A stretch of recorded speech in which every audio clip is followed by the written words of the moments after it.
essa questão do Diego Alves, eu acho muito curioso o seguinte: se estabeleceu uma verdade, né? Embora ninguém saiba exatamente o que foi realmente conversado. A verdade é o seguinte, a verdade entre aspas, né? Que eu não sei se é verdade ou não. O Flamengo ofereceu algo e depois voltou atrás. De onde surgiu essa história? De onde surgiu essa versão? Eu já escutei uma versão segundo a qual não houve acordo, houve uma proposta para ser apresentada para o presidente do Flamengo que vetou. Mas nesse intervalo, isso aí eu acompanhei bem, entre o momento em que houve a reunião e houve o não, a negativa do valor pedido pelo atleta, já tinham vazado. Já tinham vazado. E vazaram por intermédio de gente ligada ao goleiro. Olha, o acordo está fechado, está fechado. Aí, alguns colegas já deram informação que o acordo estava fechado. De repente, travou. Opa, não, esse valor aqui não vai não. Eu acho o seguinte, eu seria um incoerente se eu dissesse aqui, não, renova que se dane. Eu sempre falo isso. Cruzeirar, não pode gastar mais carregada. Um goleiro de 35 anos, vai fazer 36 anos, que, aliás, teve a oportunidade de fazer a diferença contra o Racing e não fez. Tomou um gol que não podia tomar na Argentina, não pegou nenhum pênalti no Maracanã, quem pegou foi o Arias, o goleiro do Racing, que se for ver quanto ele ganha de salário, é muito menos do que o Diego Alves. Então ele teve a oportunidade de brilhar e se destacar. Não se destacou. Aqui no ano passado, contra o Emelec, estou falando 2020, amigo, indo para 2021. Nem 2020 estou falando do contrato 21 e 22. O Flamengo ofereceu 1 ano de contrato, ele quer 2. O Flamengo ofereceu um salário parecido com o que ele já ganhava, ele quer um aumento. Essas são as informações. O Flamengo assinou, inclusive, com a possibilidade de ter uma saída sem custo, que nem a do Rafinha, na janela no meio do ano. Se pintar uma proposta internacional, ele sai sem multa. Né, que para ele seria um trunfo bem interessante. Para o agente dele, né, que diz que estava no jornal ontem, no Globo, várias propostas, o telefone não parava de tocar. Caramba, é curioso isso. Raciocinem comigo. Num dia tem uma reunião. Quanto tempo leva entre essa reunião, onde supostamente o Flamengo concordou com o que ele pediu, e o veto do presidente baseado na planilha do financeiro?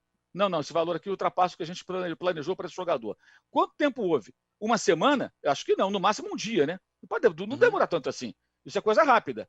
Nesse intervalo de tempo, todo mundo desistiu do goleiro, porque tinha várias propostas. Todo momento que o Flamengo vetou, então o agente dele tinha que pegar o telefone, ligar para os clubes interessados, ver a melhor opção e falar: Diego, temos aqui 2, 3 opções, ou 10 opções para você. O mundo quer te contratar. Então, teria até o contrário, né? Se o cara tinha tanta proposta alguma, ia falar: pô, então tá, lógico. Então venha. Né? Não, aí tem uma outra versão que eu li. Não, porque o goleiro não quis ouvir proposta. Cara, se eu sou um atleta, eu tenho um agente que não ouve proposta, eu troco de agente. Qualquer profissional em qualquer área ouve proposta, amigo. E no futebol todo mundo se fala. Aí a gente não pode ser ingênuo. Todo mundo se fala, todo mundo ouve proposta. Tem gente que cava a proposta. A história dos técnicos, né? Quando o técnico cai num time grande, o telefone começa a tocar lá no dirigente do clube, quer dizer, muita gente ofereceu, tem um fulano, tem um ciclano, tem um beltrano. Então essa história, não ouve proposta. Pelo amor de Deus. Quem é que não ouve proposta? Tem que ouvir, como o Rafinha ouviu do Olympiacos e foi embora. O Pablo Mari ouviu a do Arsenal e foi embora. O Jesus ouviu a do Benfica e foi embora. Essa é uma discussão de renovação de contrato e que envolve grana, interesses profissionais e interesse do clube. O Flamengo, os dirigentes do Flamengo, podem criticá-los aqui por N questões. Agora, se dão uma planilha, tem um valor que está estipulado e eles não querem abrir mão disso, eu não posso ser contra, porque se você der um aumento na pandemia de 30%, 40%, 50%, seja o que for, para um atleta, outros vão querer também. E é assim que o Flamengo já se ferrou muito no passado, estourando folha de pagamento que não conseguia honrar, a ponto de um jogador falar que o Flamengo fingia que pagava e eles fingiam que jogavam. Então, isso o Flamengo não pode sair desse programa. Mas o Gabigol ganha mais. O Gabigol é um 9 artilheiro. Ele é um goleiro veterano. O Pedro foi contratado, tem 23 anos, é 12 anos mais novo do que o Diego Alves, e é um outro, usa 21, mas é 9. É um goleador, tem muito mais valor de mercado, dá retorno técnico e pode ser negociado. Cada um é cada um, cada profissional é um profissional. Eu acho impressionante como foi construído por alguém. O cara que fez isso, parabéns, hein? Uma narrativa de vitimização do Diego Alves, que parece que estão oferecendo a ele um salário mínimo. Ele ganha uma ótima remuneração, os jogadores do Flamengo são muito bem pagos, é a mais cara folha de pagamentos do Brasil.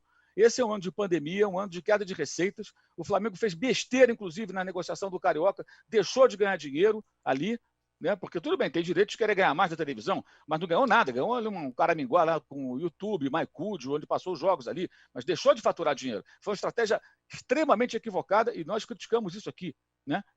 Mas, peraí, Agora, então, os jogadores querem que renove, vai lá e assina pelo que o jogador está pedindo. É óbvio que o jogador de futebol vai apoiar o cara que quer renovar contrato, gente. Porque amanhã ele vai estar na situação desse cara. Você já viu o jogador de futebol falar assim, não, fulano, não pede aumento não, tal. É lógico que o cara vai querer que o outro ganhe aumento, que ele vai pedir também depois.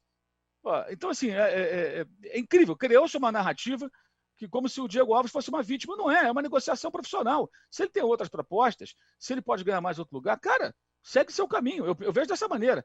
Vai fazer falta ao Flamengo? Vai. Eu acho que faz falta. Mas mais falta fará ao Flamengo, eventualmente, uma saída do prumo, que é sair dando aumento ao jogador, dando luva, pagando o quanto tem que pagar, que se dane, sem se preocupar, e aí você vai ter o clube voltando ao passado. Isso é que não pode acontecer. Se você pegar, por exemplo, declarações do atual presidente do Cruzeiro, né?